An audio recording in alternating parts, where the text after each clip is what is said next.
वृश्चिक राशि वाले बंधुओं, स्वागत है आप सभी का आपके अपने वैदिक मंथन भिंड यूट्यूब चैनल में। तो वृश्चिक राशि वालों, जरा ध्यान से समझना। 22 मार्च से लेकर 29 मार्च तक का समय आपके जीवन में कठोर परीक्षाओं का समय है।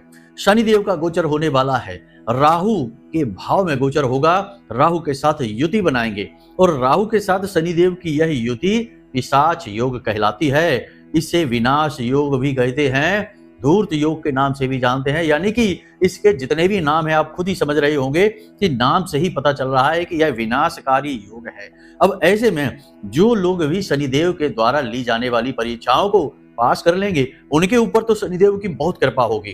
क्योंकि याद रखना, शनिदेव यदि आपसे प्रसन्न हो गए तो मणिदेव बन जाते हैं और राहु के साथ मिलकर शनिदेव लाखों हजारों गुना बढ़ चढ़कर आपको शुभ फल देना शुरू करेंगे। और ये फल चलेंगे आपके 18 मई तक, जब तक शनिदेव की युति राहु के साथ चलेगी। यानी कि एक लंबा समय और काल बीतने वाला है शनिदेव और राहु के साथ आपका।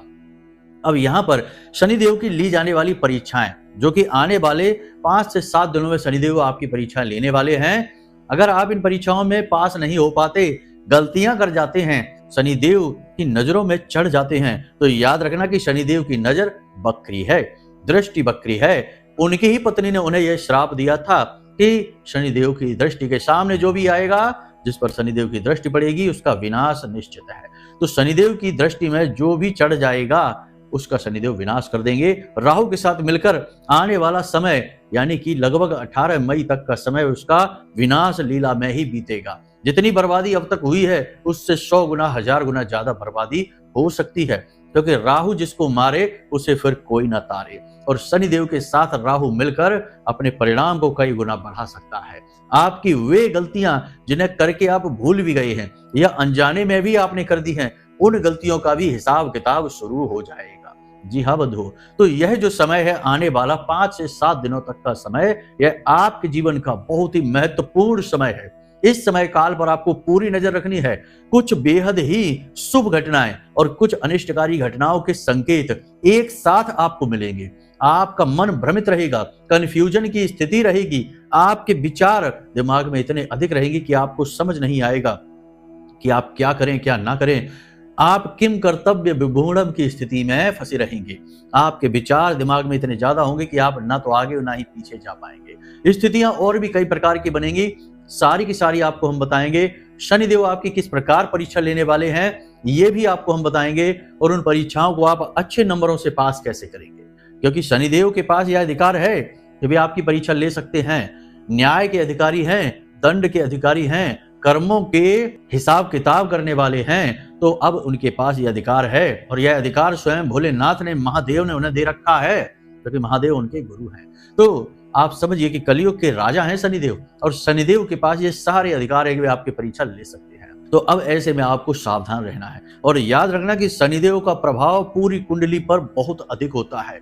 आप यही से अंदाजा लगा सकते हैं कि कोई भी ग्रह जब किसी भाव में बैठता है तो वह एक दृष्टि रखता है, 3 दृष्टि रखता है।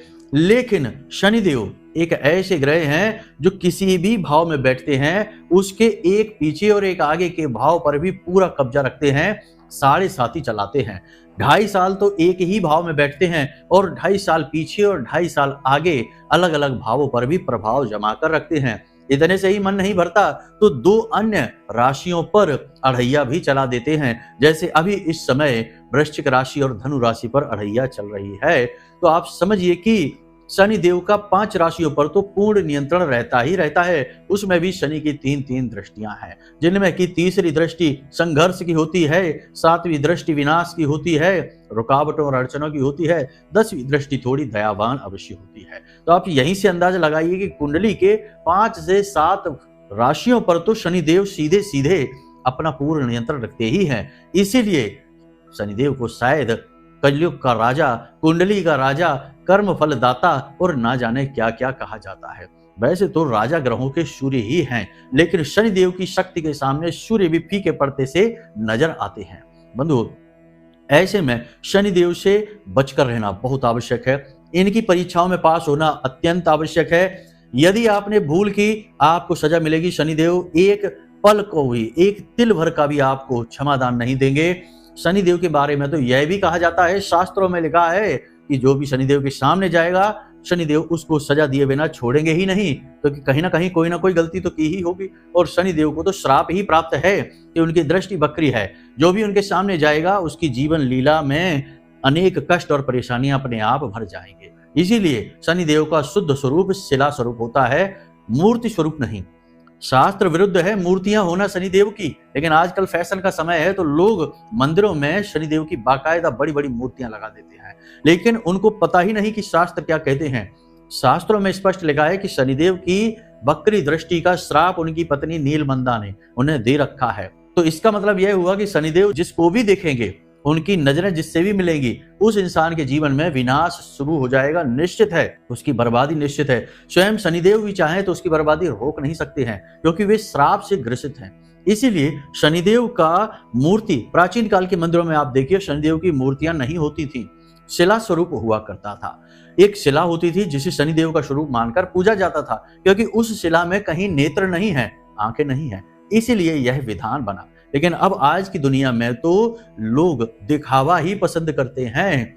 असली ज्ञान क्या है इसे तो भूल चुके, जड़ों से दूर हो गए। हवा में हाथ पैर हैं और हवा में ही हाथ पैर मारे जा रहे हैं, कुछ भी हाथ नहीं आ रहा, बस खोखला ज्ञान है, आधा अधूरा ज्ञान है और जीवन यूं ही बहा जा रहा है कष्ट और परेशानियों। फिर कहते हैं कि गुरुजी हमारे जीवन में बहुत कष्ट है, हम तो शनिदेव के इतने उपाय करते हैं, हम रोज मंदिर जाते हैं, हम रोज शनि चालीसा पढ़ते हैं, रोज हम ये वो तमाम ओम शम शनिश्चराय नमः जाप करते हैं, और तब भी हमारे जीवन में कष्ट क्यों है।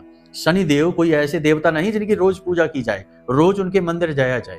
शनिदेव को इससे कोई फर्क नहीं पड़ता कि आप उनकी कितनी भक्ति करते हैं।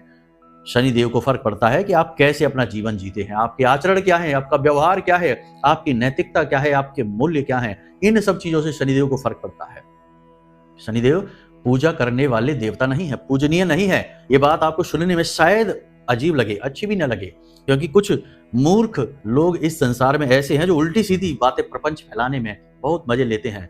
तो हम आपको बता दें कि यदि शनिदेव सामान्य देव होते तो हमारे सबके घरों में शनिदेव की फोटो या प्रतिमाएं अवश्य लगी होती। हर एक देवी देवता की फोटो होती है, तस्वीर होती है पूजा घर में और उसकी पूजा की जाती है, लेकिन शनिदेव की कभी आपने तस्वीर देखी है क्या? नहीं, उनकी कोई तस्वीर नहीं होती, उनकी पूजा ही नहीं होती है। उनके मंदिर भी बहुत कम होते हैं।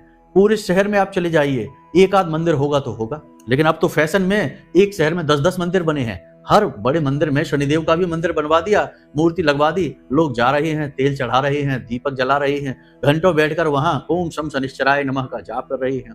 याद रखना कि शनि एक ऐसा ग्रह है, ऐसे देवता हैं जिनकी न दोस्ती अच्छी न दुश्मनी अच्छी। आप बार बार शनिदेव के मंदिर जाएंगे तो यदि आपका जीवन अच्छा चल रहा होगा, उसमें रुकावटें आनी शुरू हो जाएंगी, परेशानियां शुरू हो जाएंगी, अड़चनें शुरू हो जाएंगी। आपके वो पुराने कर्म के हिसाब किताब खुलने लगेंगे जिन्हें आप करके भी भूल गए होंगे। अनजाने में किए गए कर्म, पाप कर्म का भी हिसाब किताब शुरू हो जाएगा, क्योंकि न्याय के देवता हैं, कर्म के देवता हैं। इसलिए इनसे ना दोस्ती अच्छी ना दुश्मनी अच्छी।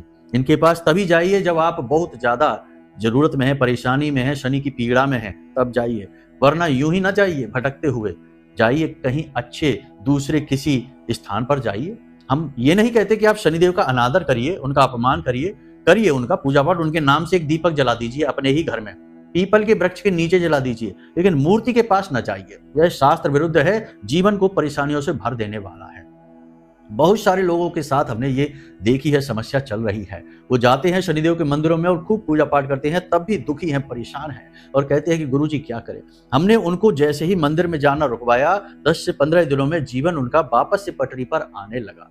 अब इसका मतलब यह नहीं कि हम शनि विरोधी हैं, हम शनि विरोधी नहीं हैं, लेकिन हम शास्त्र युक्त चलते हैं। जो शास्त्र कहते हैं, जो हमारे पुराणों में लिखा है, हमारे शास्त्रों में लिखा है, उन विषयों को लेकर चलते हैं, क्योंकि वही तो सही विषय हैं।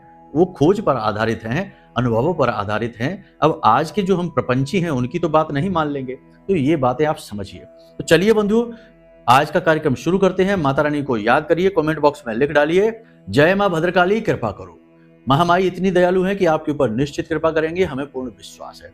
अब आप हमारी बातें ध्यान से समझिए। प्यारे मित्रों, हमारे अत्यंत प्रिय और परम पूज्य अमिताचार्य जी के पास माँ बगलामुखी और माँ भद्रकाली की साधनाओं का वर्षों का अनुभव है और माता रानी की इनके ऊपर पूर्ण कृपा और सिद्धि है। आचार्य जी ने अपने सटीक कुंडली विश्लेषण और श्रेष्ठतम उपायों के माध्यम से हजारों लोगों के जीवन को खुशियों से भरा है। आचार्य जी का कुंडली विश्लेषण और उपाय करवाने का तरीका इतना अद्भुत है कि जीवन के हर एक दुख और कष्ट का कारण जड़ से ही समाप्त हो जाता है।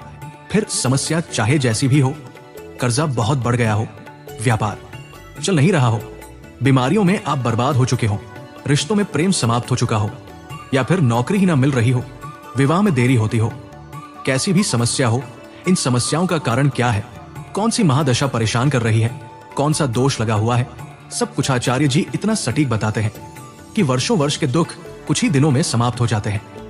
अगर आपके जीवन में भी कोई ऐसी संकट की घड़ी है तो यही सही समय है जब आप पूज्य आचार्य जी के हाथों से अपनी कुंडली का विश्लेषण करवाएं और वर्षों से चल रहे दुखों और संकटों के इस चक्र से बाहर निकल जाएं। प्यारे मित्रों, अभी वीडियो में दिए गए नंबरों पर फोन करिए और अपनी कुंडली का श्रेष्ठतम आकलन करवा डालिए। जिंदगी बदलने का ये सबसे बड़ा मौका हाथ से मत जाने दीजिएगा। जय माई की, महामाई आपका कल्याण करे। आने वाले 5 से 7 दिनों में आपकी 3 तरह से परीक्षाएं ली जाएंगी। पहली परीक्षा ऐसी होगी कि आपके दरवाजे पर कोई एक भिखारी आएगा। ये सबसे महत्वपूर्ण और सबसे प्रचलित तरीका है शनिदेव का आपकी परीक्षा लेने का। आपके दरवाजे पर कोई एक भिखारी आएगा, भिखारी अपाहिज होगा।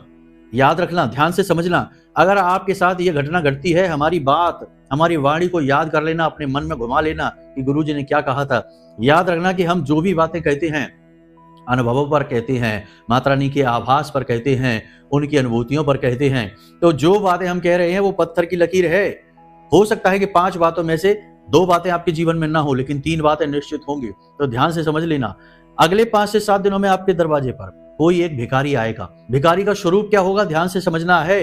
अपाहिज होगा, कोई महिला वृद्ध होगी, बूढ़ा कोई होगा, या फिर कोई बालक होगा। किसी भी अवस्था में वह भिखारी आपके पास आएगा, लेकिन उसकी एक स्थिति बिल्कुल एक जैसी होगी हर एक भिखारी के रूप में, कि वह बहुत मैला कुचैला होगा। उसने वस्त्र जो भी पहने होंगे मैले कुचैले होंगे, गंदे होंगे, बदबूदार होंगे। उसको देखकर आपको घृणा सी महसूस होगी, घिन सी आएगी। ऐसा भिखारी आपके दरवाजे पर आ जाएगा। हो सकता है कि दरवाजे पर ना आए, आपको बाजार में कहीं मिल जाए, मंदिर से आप बाहर निकले आपको वहां पर मिल जाए, और वो आपको टोकेगा, आपके सामने आ जाएगा, आपसे कुछ मांगेगा। उसका व्यवहार अजीब होगा, देखने में आपको बड़ा अजीब लगेगा, उससे पीछा छुड़ाने का मन करेगा आपका। यही तो है परीक्षा। अगर सीधे सीधे सामने आ जाएगा तब तो आप सब कुछ कर ही देंगे।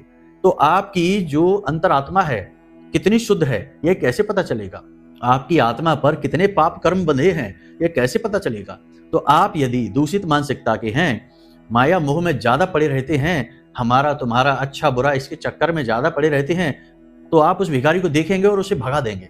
वो आपके पास आएगा, आप उससे दूरी बना लेंगे और बड़े ही घृणा के साथ आप उसे भगाएंगे। और जैसे ही आप भगा देंगे आपका काम खराब हो गया, आपकी परीक्षा में आप असफल हो चुके हैं। ये याद रखना है। तो याद रखना कि 5 से 7 दिनों में यदि कोई भिखारी आपके सामने आ जाता है, आप कहीं भोजन कर रहे हैं वहां पर आ जाता है, आपसे खाने के लिए कुछ मांगता है, आपके दरवाजे पर आ जाता है, आपसे अनाप शनाप चीजें मांगता है, कभी तेल मांगता है, कभी खाना मांगता है, कभी कपड़े मांगता है, तो इससे परेशान मत होना, यह आपकी परीक्षा है।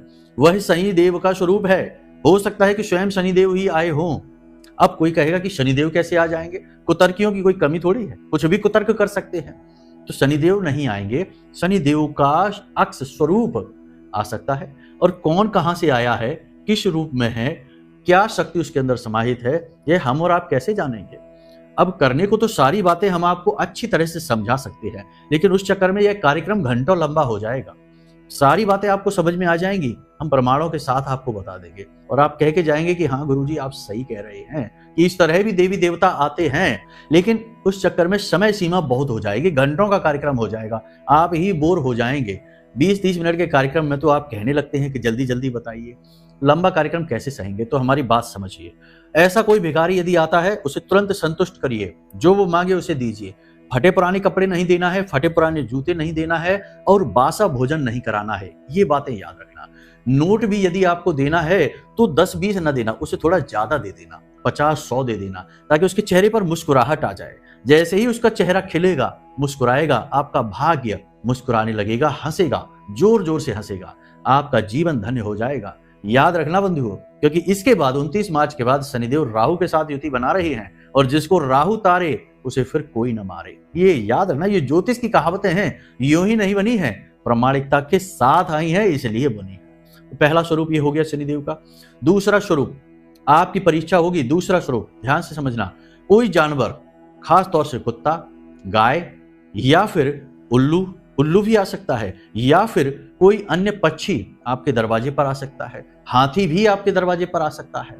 किसी न किसी रूप में कोई ना कोई जानवर का स्वरूप आपके दरवाजे पर आएगा। जैसे ही आपके दरवाजे पर आए, आपके घर में घुस जाए, आप उसे दुत्कारना नहीं, उसे बड़ी बुरी तरीके से भगाना नहीं, कुछ उसे खाने के लिए दे देना। ये याद रखना, ये बहुत जरूरी है। जानवरों के रूप में भी दिव्य शक्तियां परिगमन करती हैं, भ्रमण करती हैं, और ये तो उनके ऊपर है कि वो क्या चुनती हैं, किस तरह से आपका साक्षात्कार आपके साथ करना चाहती हैं। वो देवता के रूप में, जानवर के रूप में, इंसान के रूप में, क्योंकि देवताओं के लिए कुछ भी असंभव नहीं है, सब कुछ संभव है। तो कोई जानवर आपके सामने आएगा, उसे आप भोजन करा देना। ऐसा भी हो सकता है कि आप कहीं पर कुछ बाजार में खा पी रहे हैं और कोई जानवर, कोई कुत्ता खास तौर से आपके नजदीक आ गया, क्योंकि कुत्ता जो है उससे शनिदेव का गहरा जुड़ाव होता है। तो कोई कुत्ता आपके पास आ गया, उसे कुछ खिला देना, जरूर खिला देना, ध्यान से, आपका काम हो गया। ठीक है। तीसरी कि आप बाजार में जाएंगे और जो छोटे छोटे जो रेडी वाले होते हैं उनसे आप मोल भाव करेंगे। मोल भाव करके आप उसे अच्छी तरह से गिरा देंगे और खूब उसके अपने पैसे बचाकर उससे सामान सस्ते से सस्ता लेकर आ जाएंगे। लेकिन ये आपकी गलती होगी, यहां से पैसे बचाएंगे और कहीं और पैसे देने पड़ जाएंगे। याद रखना कि जो छोटे व्यापारी हैं, जो रेडी वाले होते हैं, दिहाड़ी मजदूरी वाले होते हैं, इन लोगों के अधिपति शनिदेव हैं। इनको सताना नहीं है आपको। हाँ, परिस्थितियां ऐसी जरूर बनेंगी कि आपको लगेगा कि ये तो लूट रहा है, ये इतने पैसे क्यों बता रहा है, इससे तो कम करानी चाहिए, और आप पैसे कम कराने में लग जाएंगे और आप पैसे कम कराने में कामयाब भी हो जाएंगे। लेकिन इस चक्कर में आप शनिदेव से अपनी परीक्षा जो शनिदेव ले रहे हैं उसमें असफल हो जाएंगे, अपनी छवि खराब कर बैठेंगे, क्रिया अपनी खराब कर लेंगे। आपको फिर शनिदेव अपनी नजरों में भर लेंगे, और उनकी नजर तो बकरी है, आप जानते ही हैं, हमने बता दी है आपको। तो ये आपको नहीं करना है, मोल भाव करना ही नहीं है। अब ये सोचकर आप, यह सुनकर आपको लगेगा कि ये गुरुजी क्या कह रहे, मोल भाव नहीं करना है, फिर तो हम लुट जाएंगे। आप लुटेंगे नहीं, यकीन मानिए हमारा।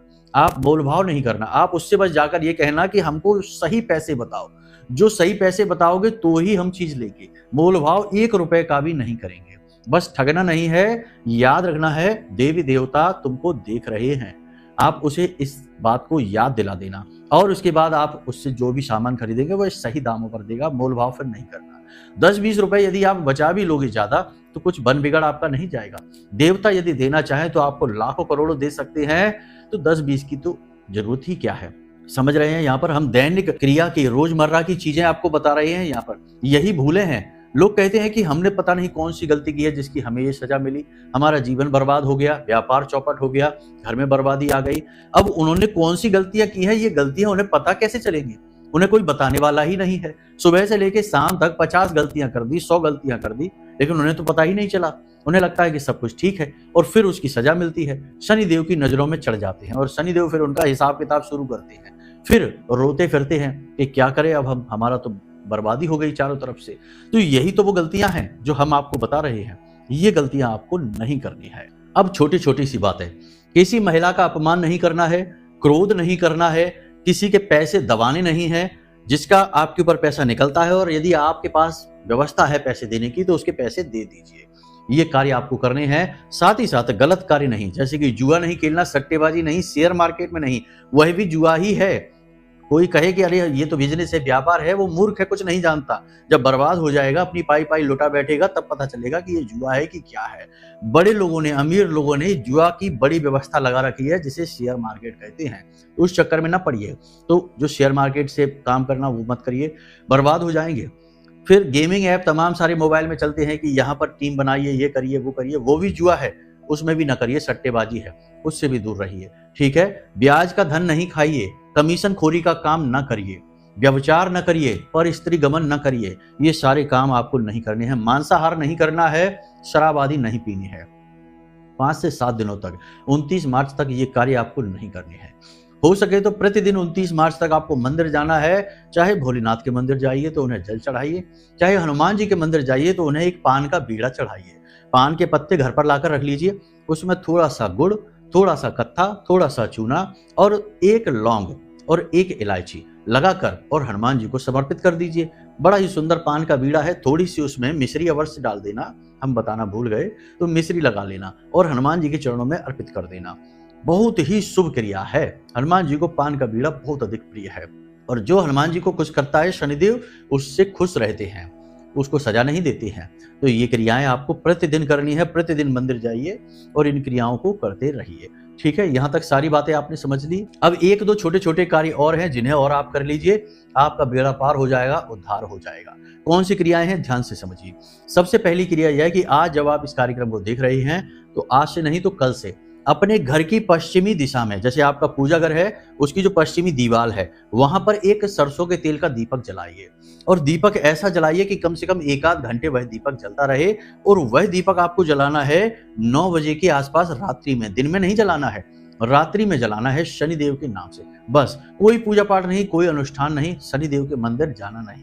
ठीक है, घर पर ही दीपक जलाना है और आप देखेंगे कि शनिदेव कितने प्रसन्न हो जाते हैं आपसे। इसी के साथ साथ पहली क्रिया ये आपको करनी है। दूसरी क्रिया आपको ये करनी है कि एक रोटी लेना है, आपको रोज एक रोटी बनानी है। ठीक है, और उस रोटी पर आपको 7 लौंगे लगा देनी है। 7 लौंगे खड़ी करके, यानी फूल वाली लौंग होनी चाहिए, फूल टूटना नहीं चाहिए। वो लौंगे आपको ऐसे गाड़ देनी है, उसमें खड़ी करके ऐसे आपने गाड़ देनी है और उन लौंगों के ऊपर आपको बतासे रख देने हैं। ठीक है, बतासे, समझ रहे हैं आप। एक आपने रोटी बनाई मोटी सी, उस रोटी के ऊपर आपने लौंगे लगा दी और उस लौंगों के ऊपर आपने बतासे रख दिए और उन बतासों के ऊपर आपने थोड़ी सी हल्दी डाल दी, 1 चुटकी हल्दी। बस अब इस रोटी को ले जाकर अपने घर की छत पर आपको रख देना है। बस इस क्रिया को करना है, कल से ही करना शुरू कर दीजिए। गजब का फायदा मिलेगा, पितृदेव प्रसन्न हो जाएंगे, शनिदेव प्रसन्न हो जाएंगे और सबसे बड़ी बात, माता लक्ष्मी बरकत आपके घर में आ जाएगी, राजयोग का निर्माण हो जाएगा और शनिदेव आपको जबरदस्त धन लाभ देंगे, मणि देव आपके लिए बन जाएंगे। इन क्रियाओं को आप करिए, बहुत ही शक्तिशाली क्रियाएं हैं और इस समय पर इन क्रियाओं की बहुत अधिक आवश्यकता है। याद रखना कि जीवन में समय के महत्व को समझकर जो इंसान आगे बढ़ता है, समय उसका साथ कभी नहीं छोड़ता, बुरा समय कभी भी उसके सामने नहीं आता है और अच्छा समय हमेशा उसका दामन पकड़ कर रखता है, उसके हाथ पकड़कर उसे आगे खींच कर ले जाता है कामयाबी की ओर। याद रखना बंधुओं, समय समय पर होता है, समय समय की बात और राम जन्म का दिन बड़ा और कृष्ण जन्म की रात। तो चाहे दिन हो चाहे रात हो, जब भी ईश्वर का साथ मिल जाता है महत्वपूर्ण हो जाता है। तो बस ऐसे ही आपको इस समय पर इन क्रियाओं को याद रखना है, समझना है और करना है और बहुत ही सात्विकता के साथ चलना है। रोज सुबह सुबह जागकर शनिदेव की 8 पत्नियों के नाम ले लेना है। ये 8 पत्नियों के नाम जो ले लेता है शनिदेव के, शनिदेव उससे बहुत प्रसन्न हो जाते हैं, हद से ज्यादा प्रसन्न हो जाते हैं। ये 8 पत्नियां असल में 8 पत्नियां नहीं है, पत्नी तो शनिदेव की नीलमंदा ही है, लेकिन इन नीलमंदा जो हैं इनके अंदर के जो ये दोष हैं, 8 दोष हैं। जब उन्होंने शनिदेव को श्राप दे दिया, उसके बाद पछतावा हुआ, तो उस पछतावे में इन्होंने अपने 8 दोषों का त्याग कर दिया। लेकिन शनिदेव इतने भोले भाले और मोह में थे अपनी पत्नी के कि उन 8 दोषों को भी उन्होंने अपना लिया।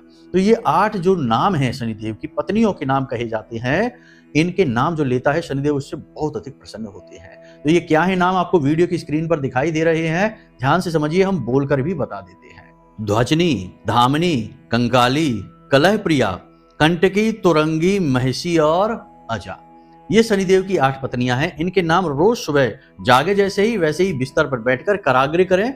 कराग्रे वसते लक्ष्मी, कर मध्य सरस्वती, कर मूले च गोविंदा, प्रभाते कर दर्शनम। इसके बाद शनिदेव की 8 पत्नियों के नाम पश्चिम दिशा की ओर मुंह करके बैठे। पश्चिम दिशा शनिदेव की दिशा होती है, तो पश्चिम दिशा की ओर मुंह करके बैठ जाएं और इन 8 पत्नियों के नाम ले डालें।